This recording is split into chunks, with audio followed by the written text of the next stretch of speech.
What's going on, everyone? It's Wednesday, February 16th, and you are listening to The Hustle Daily Show.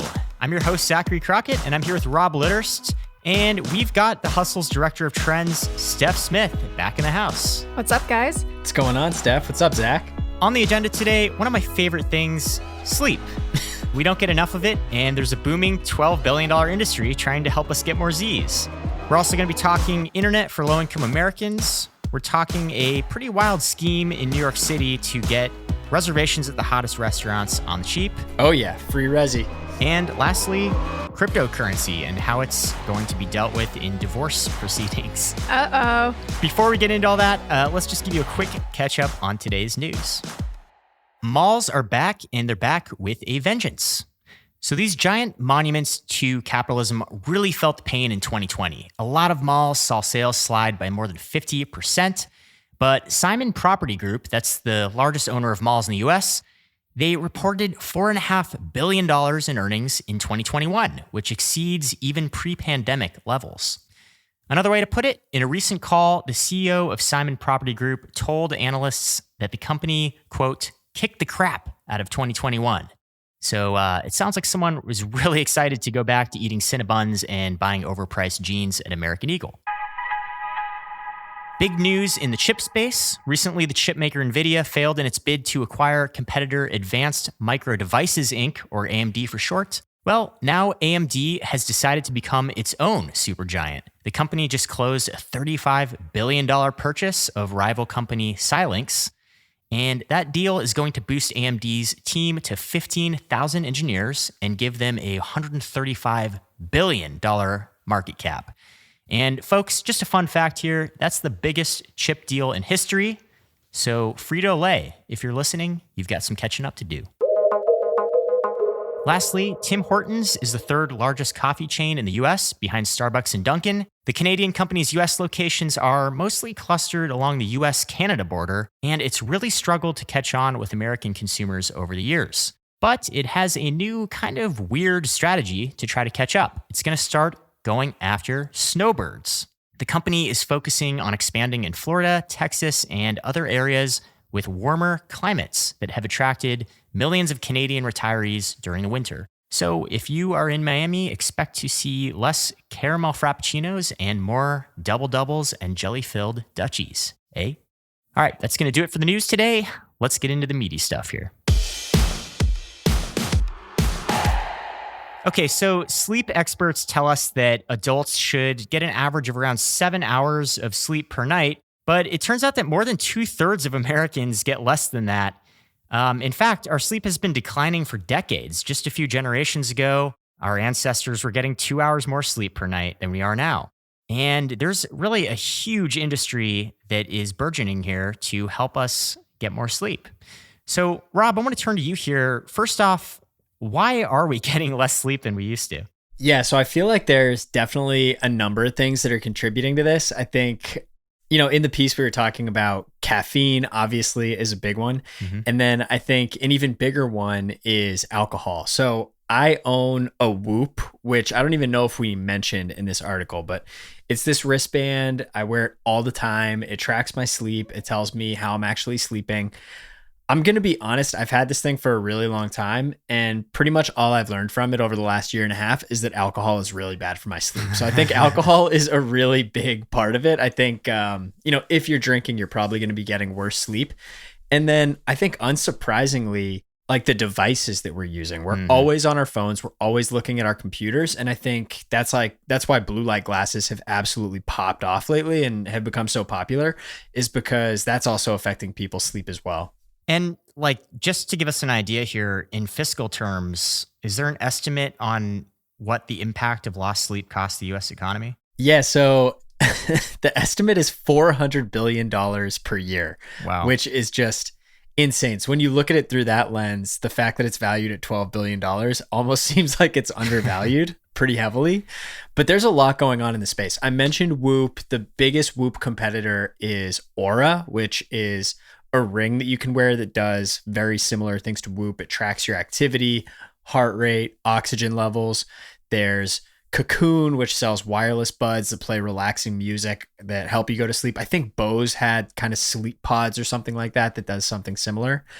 And then I think one of the biggest companies in the space is 8 Sleep, which makes a $2,000 mattress that heats and cools a person's body throughout the night and has been referred to as the Lamborghini of mattresses. And if you're on tech Twitter, you've probably heard about 8 Sleep ad nauseum. I know I have, but yeah, those are some of the biggest players today. Steph, I'm curious to hear your thoughts on all this because obviously, like with any major problem in tech innovation, there's always a lot of buzz and noise to cut through.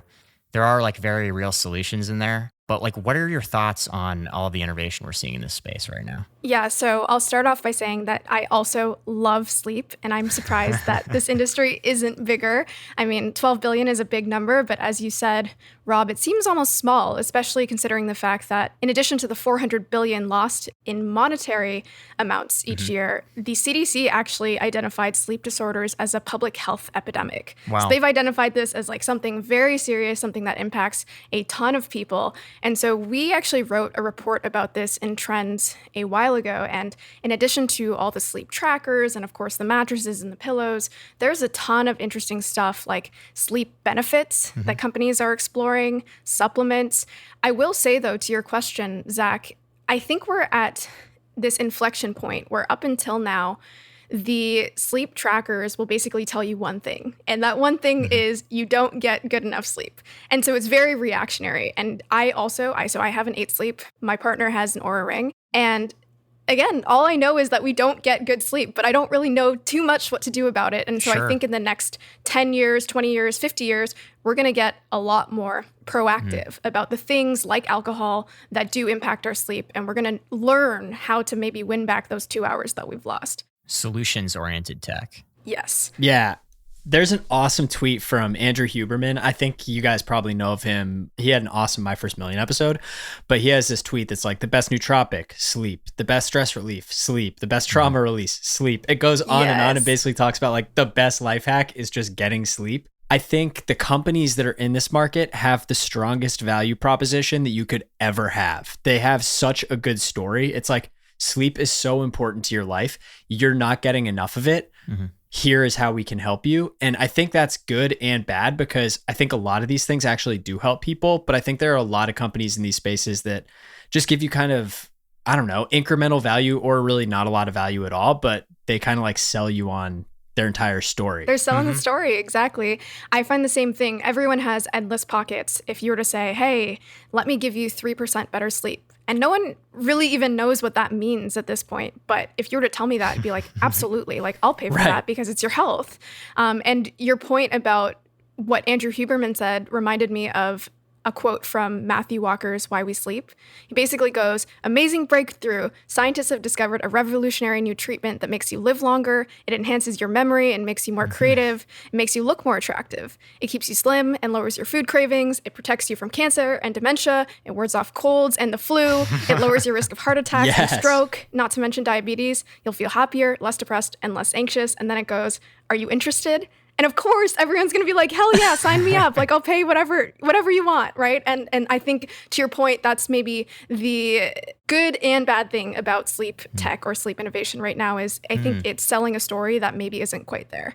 I read this book called Just Sleep by this guy, Nick Littlehales, who was working, I think, with Manchester United. And he had like all of these things that you can do to improve your sleep. And it is like, so like I could see 8 Sleep really helping with like the temperature regulation because he does talk about how you want to go from a warm temperature to a cool temperature. You want to go from light to dark. But he talks about how the most important thing is having like a really consistent wake up time to get your body into the circadian rhythm and like expose yourself to light in the morning, which Andrew Huberman talks about as well. And like try to go to bed around the same time every night. So like tech doesn't necessarily play a role in some of these really fundamental things that I think can help people out with sleep a lot. But I think some of them kind of oversell what they might actually be able to do, which is where I have a little bit of a bone to pick. But I do think some of it can be really helpful. And just having more data on it, obviously, is huge. Yeah. I think it's all about experimentation. And I also think that we're going to see a rise of sleep influencers, the same way that there's no correct nutrition routine or no correct workout routine. The same thing is true to some degree with sleep. And I think you're going to see people like openly experimenting and other people looking to those individuals for like guidance. Interesting. That's amazing. We're going to start seeing like top 5% of Whoop sleepers or something like that. Yeah. It's like a status symbol, awesome. right? Right. All right, so let's shift gears a little bit here. The FCC just came out with some data recently. They have what's called an Affordable Connectivity Program. And the goal of this program is to make the internet more affordable for low-income Americans. So far, 10 million households have signed up for this program. It's, easy to forget this sometimes for those of us who live in, coastal tech bubbles, but 11% of Americans still don't have internet access. That's more than 30 million people. And obviously, that skews rural and lower income. What could this program mean, and what are the big problems we really have to solve here with broadband connectivity and accessibility? So one of the challenges that really sticks out to me about this, Zach, is like actually building the infrastructure for internet in these rural areas. I read this book, Cable Cowboy, about John Malone, who ran TCI and then later Liberty Media. He's just this famous entrepreneur in the cable space.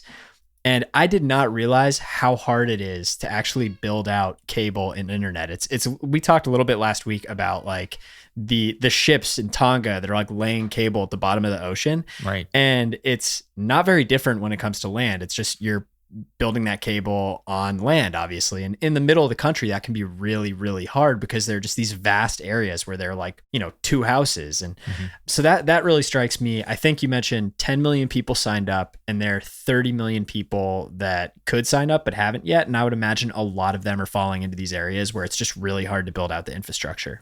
And we should say, that 11% that doesn't have internet access, that's down from 48% in 2000. So we have made big strides here. Yeah, I read a stat that rural Americans are 10 times more likely to be without internet access than their urban counterparts, which isn't surprising, of course, but just to hear that level of discrepancy between rural and urban actually surprised me. Like 10x is a pretty significant difference. Oh, yeah. Even when you're in a slightly rural area removed from kind of a nearby epicenter, there's just a world of difference 10, 15 miles outside of a city center. What's really fascinating is how you can't always predict where we'll have good internet. So I was nomadic for a long time.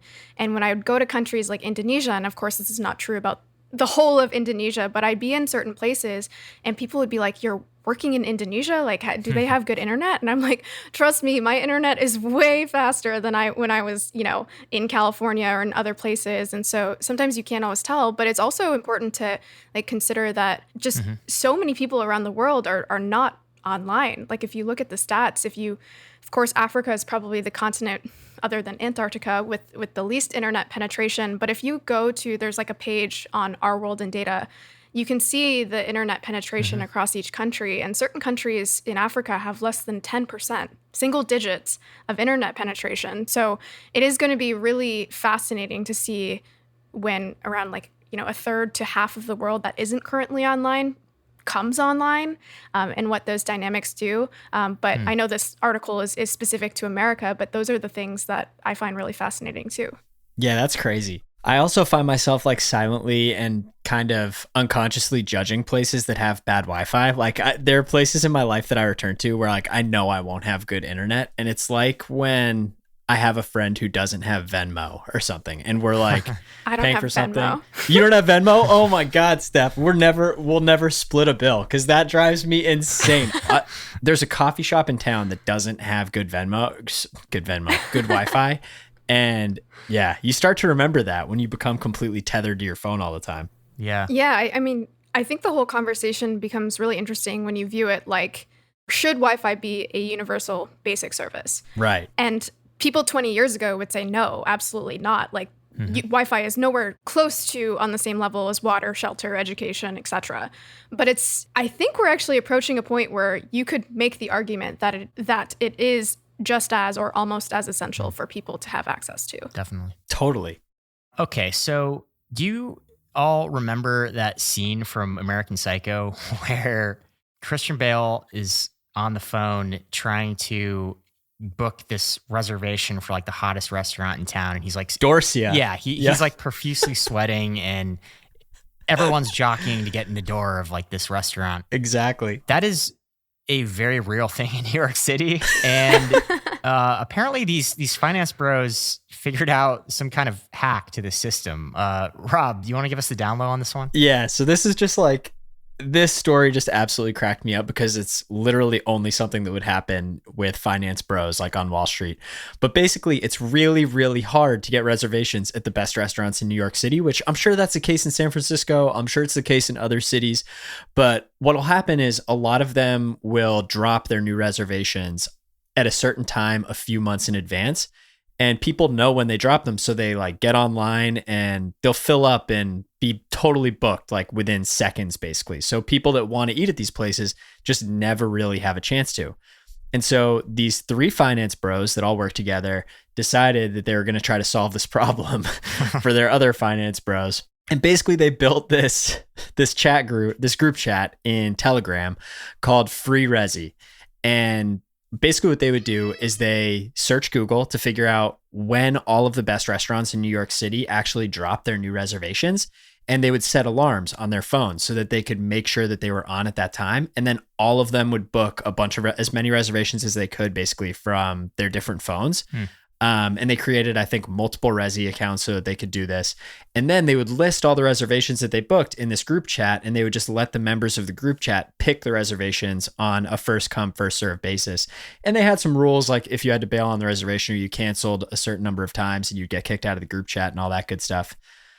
Well, Resi finds out about them, and like literally the first or second line of their terms of service says that Resi is for personal use. So this entire group chat was clearly in violation of their terms of service. So they scrapped this group chat, like basically kicked all of them off the platform as soon as they found out about it. The funniest part about it is these are finance bros. So you would figure they had a way to monetize this, and they were planning on making it a premium offering, or at least like releasing a premium tier down the road, but they never got the chance to because they got busted by Resi. So it was a nice kind of like free for all for the time being. So it didn't last long. Yeah, exactly. But yeah, it definitely like smell some parallels here to kind of what's happening on sites like Ticketmaster with like bots trawling for tickets, hoarding them, reselling them at a markup. At least in this case, I guess they were giving them out for free to their friends, but still. I guess in one sense, it was kind of like helpful to people that wouldn't have access to it, but it's obviously a very kind of select group of people that they're on this group chat that were actually going to get it. So I don't know. It seemed like a lot of the restaurants didn't really care. It's like, as long as people are filling our seats and filling our tables, we're happy. The funniest thing that I found, so this guy, Nick Kokonis, he is the founder of Talk, which is a competitor to Resi and OpenTable.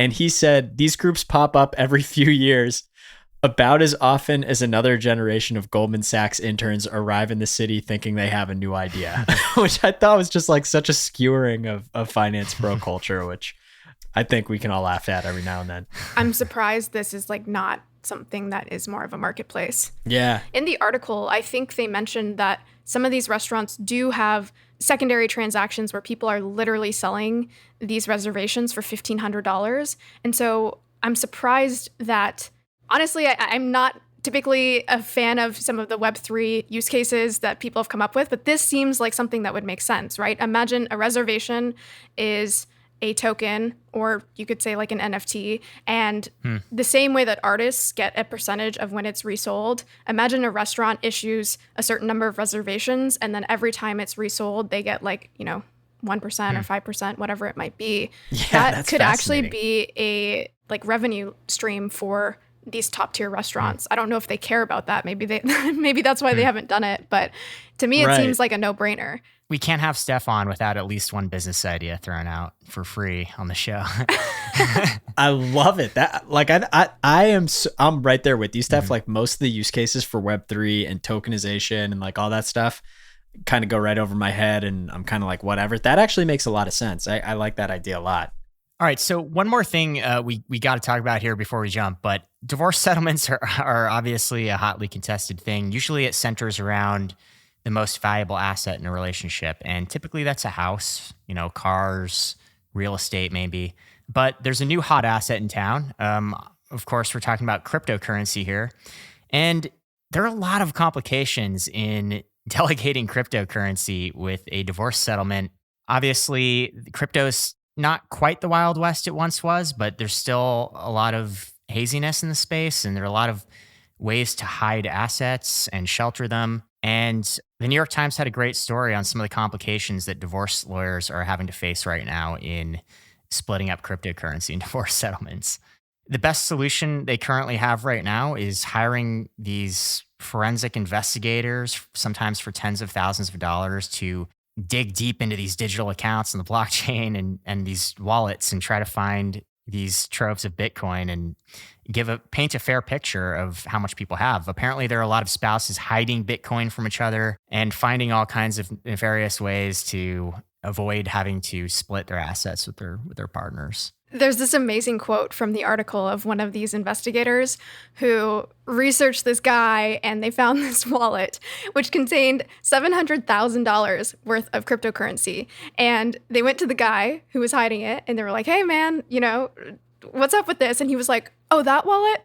I didn't even think I had that." Like, it's so funny that people think that these transactions couldn't be traced, which is actually a little ironic because a lot of the things happening on a blockchain are actually more transparent, right? So ironic. Yeah, it's amazing. People can do the digging.